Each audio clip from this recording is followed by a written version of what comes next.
पाठ 11। अद्वितीय पूर्वोत्तर भारत। दूर दूर तक फैली चाय बागानों की हरी चादर, गैंडे, बारहसिंगे, हिरणों के झुंड, रंग बिरंगे परिधान, मुस्कुराते चेहरे, बौद्ध मठों के घंटों की पवित्र ध्वनियां। इन विशेषताओं का संगम स्थल है भारत का उत्तर पूर्वी क्षेत्र, जिसमें एक साथ जुड़े इस क्षेत्र के 7 सिस्टर्स के नाम से विख्यात राज्य असम, मेघालय, नागालैंड, मिजोरम, त्रिपुरा, मणिपुर तथा अरुणाचल प्रदेश, सिक्किम तथा उत्तरी बंगाल के कुछ भाग शामिल हैं। भारत का यह क्षेत्र अपने भौगोलिक विस्तार में 220 से अधिक नस्ली समूहों और प्रकृति के विभिन्न रंगों को समेटे है। असम को पूर्वोत्तर भारत का प्रवेश द्वार कहा जाता है। ऐसा भी कहा जाता है कि अहोम राजाओं के कारण इसका नाम असम पड़ा। यहाँ मंगोलियन, इंडो ईरानी, इंडो बर्मीज, तिब्बती बर्मी नस्लों और इनके भाषा समूहों के लोग परस्पर गुंथे हुए हैं। ब्रह्मपुत्र असम की प्रमुख नदी है। विश्व का सबसे बड़ा नदी द्वीप माजुली ब्रह्मपुत्र में ही स्थित है। असम की प्रमुख क्षेत्रीय और आधिकारिक भाषाएं हैं असमिया और बोडो। असम कला, कौशल, संगीत, नृत्य आदि से समृद्ध राज्य है। रेशमी व सूती वस्त्र, धातु, बांस और बेंत की वस्तुओं के निर्माण में असमवासी बहुत कुशल हैं। असम का प्रसिद्ध त्योहार बिहू है। यह साल में 3 बार मनाया जाता है। माघ के महीने में माघी बिहू मनाया जाता है। इसे भोगाली बिहू भी कहते हैं। कार्तिक मास यानी अक्टूबर के मध्य में कंगाली बिहू मनाया जाता है। यह वह अवसर होता है जब नई फसल तैयार नहीं होती और पुराने अनाज के भंडार खाली होते हैं। तीसरा बिहू अप्रैल के मध्य बोहाम यानी बैसाख के महीने में मनाया जाता है। इसे बोहागी या रोंगाली रंगीन बिहू कहा जाता है। बिहू ऐसा उत्सव है जिसमें लगभग पूरा असमी समाज शामिल हो जाता है। असम में बांस के जंगल और चाय के बागान खूब हैं। काजीरंगा नेशनल पार्क में पाया जाने वाला एक सींग का गैंडा असम की मुख्य धरोहर है। मानस टाइगर रिजर्व और मनेरी टाइगर रिजर्व अन्य अभयारण्य हैं। कामाख्या देवी का मंदिर यहां के प्रमुख दर्शनीय स्थलों में से एक है। मेघालय यानी बादलों का घर। देश में सर्वाधिक वर्षा वाला क्षेत्र मौसिनराम इसी राज्य में स्थित है। इस राज्य का 1/3 भाग वनों से ढका है। मेघालय में खासी, जयंतिया और गारो जनजातियों की अधिकता है। इसमें भी सबसे अधिक संख्या में है खासी जनजाति, लगभग 50%। यहाँ की अधिकांश जनजातियों में मातृसत्तात्मक व्यवस्था है। यहाँ परिवार की छोटी बेटी सारी संपत्ति की उत्तराधिकारी होती है और परिवार के बुजुर्गों तथा बच्चों के पालन पोषण की जिम्मेदारी उसकी ही होती है। नृत्य संगीत सभी जनजातियों की जीवन शैली का अनिवार्य अंग है, तो मेघालय भी उसका अपवाद नहीं है। नागालैंड को उत्तर पूर्व का स्विट्जरलैंड माना जाता है। यह पहाड़ी क्षेत्र है और रोमांच के दीवाने पर्यटकों के लिए बड़ी शानदार जगह है। नागा नाम मैदानी लोगों द्वारा दिया गया है। संस्कृत में पहाड़ को नग भी कहते हैं, इसलिए यहां रहने वाले नागा नाम से जाने जाने लगे। नागाओं की 16 जातियां हैं। सबकी अलग अलग वेशभूषाएं हैं जिनसे उनकी पहचान हो जाती है। इनके कपड़े बहुत सुंदर होते हैं और ज्यादातर मोटी ऊन के बने होते हैं। ये अपने साथ कुछ हथियार भी रखते हैं जो इनकी वेशभूषा का ही एक हिस्सा सा लगते हैं। नागा लोग सुंदर और मिलनसार प्रकृति के होते हैं।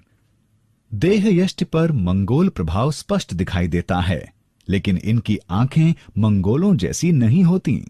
नागा नाचने गाने के शौकीन तथा उत्सव प्रेमी होते हैं। नागालैंड अपने कोहिमा वॉर के लिए भी प्रसिद्ध है। द्वितीय विश्व युद्ध के दौरान सन 1944 में जापानी फौजों को यहीं रोका गया था। इस युद्ध में जापानियों को मिली करारी हार के कारण इसे पूर्व का स्टालिनग्राड भी कहा जाता है। यहाँ की मुख्य भाषा अंग्रेजी है। राज्य में साक्षरता का स्तर 60% से ऊपर है। मिजोरम। मिजोरम शब्द का अर्थ है पहाड़ी लोगों का देश। मी लोग, जो पहाड़ी, रम देश। मिजो लोग मूलतः कौन हैं, कहां से आए, इसका कोई ठीक ठीक पता नहीं चलता। ऐसा माना जाता है कि ये लोग बर्मा के चिन पहाड़ों से भारत में आए, लेकिन उत्तर पूर्व की तमाम जनजातियों की तरह इनका इतिहास भी अंधेरे की चादर में ढका है। इस क्षेत्र में लुशाई पहाड़ियां हैं जो बहुत ऊंची नहीं हैं, लेकिन सदा हरी भरी रहती हैं। मिजोरम देश का अकेला राज्य है जहां कोई बेघर नहीं है। यहां साक्षरता की दर केरल के बाद सबसे ऊंची है। शहरीकरण में मिजोरम देश में दूसरे स्थान पर है। इस छोटे से राज्य में 22 शहर या कस्बे हैं। यहाँ की सबसे बड़ी नदी छिमतुईपुई है, जो बर्मा के चिन राज्य से निकलती है और मिजोरम के क्षेत्र से होते हुए फिर बर्मा म्यांमार में प्रवेश कर जाती है और वहां से बंगाल की खाड़ी में जा गिरती है। इस नदी का व्यापारिक रूप से बहुत महत्व है। म्यांमार के साथ व्यापार में इसे जलमार्ग की तरह इस्तेमाल किया जाता है। मिजो जीवन शैली सामाजिक जीवन का एक आदर्श उदाहरण प्रस्तुत करती है। दया। मणिपुर।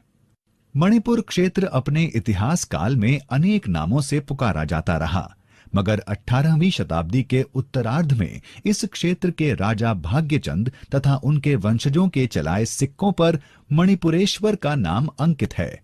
इसके ही आधार पर इसका नाम मणिपुर पड़ गया। इस राज्य की जनसंख्या का लगभग 60% घाटी में है और 40% पहाड़ी क्षेत्रों में है। पहाड़ी इलाकों में नागा, कुकी, पाड़ते जनजातियों का कब्जा है, तो मैदान में मेइती का। इस प्रदेश की मुख्य भाषा मेइती लॉन है। इसी को मणिपुरी का नाम भी दिया गया है। मणिपुर राज्य की संस्कृति अत्यंत समृद्ध है।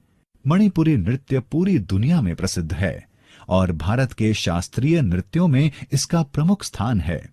यह वास्तव में कृष्ण की रासलीला की ही नाट्य प्रस्तुति है। इसके परिधान और नर्तक की साज सज्जा केरल के कथकली नृत्य की तरह ही अनोखी होती है।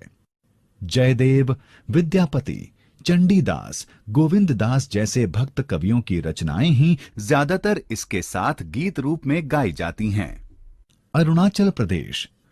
अरुणाचल का अर्थ है उगते सूर्य का पर्वत, यानी वह स्थान जहां सूर्य सबसे पहले दस्तक देता है। अकेले अरुणाचल प्रदेश में ही भाषा, संस्कृति एवं नस्लों की जितनी विविधता है, उतनी पूरे एशिया में अन्यत्र कहीं नहीं है। अरुणाचल प्रदेश में साक्षरता का स्तर करीब 66.25% है। राज्य की मुख्य भाषा हिंदी और असमी है, लेकिन अंग्रेजी भाषा भी खूब प्रचलन में है। अरुणाचल के लोग बुनाई कला में माहिर हैं और हर जनजाति की बुनाई की अपनी विशिष्ट शैली है। सिक्किम। 7 सिस्टर्स कहे जाने वाले राज्यों के अलावा पूर्वोत्तर भारत का एक और प्रमुख राज्य है सिक्किम। उत्तर पूर्व का यह अकेला नेपाली बहुल राज्य है। यहाँ 11 सरकारी भाषाएं हैं, जिनमें नेपाली मुख्य संपर्क भाषा है और उसके अलावा भूटिया, लेप्चा, लिम्बू, नेवारी, राई, गुरुंग, मंगर, शेरपा, तमांग, सुअर को भी मान्यता प्राप्त है। राजधानी गंगटोक एकमात्र बड़ा शहर है। गंगटोक में स्थित नामग्याल इंस्टीट्यूट ऑफ टिबेटोलॉजी धार्मिक एवं ऐतिहासिक दृष्टि से महत्वपूर्ण है।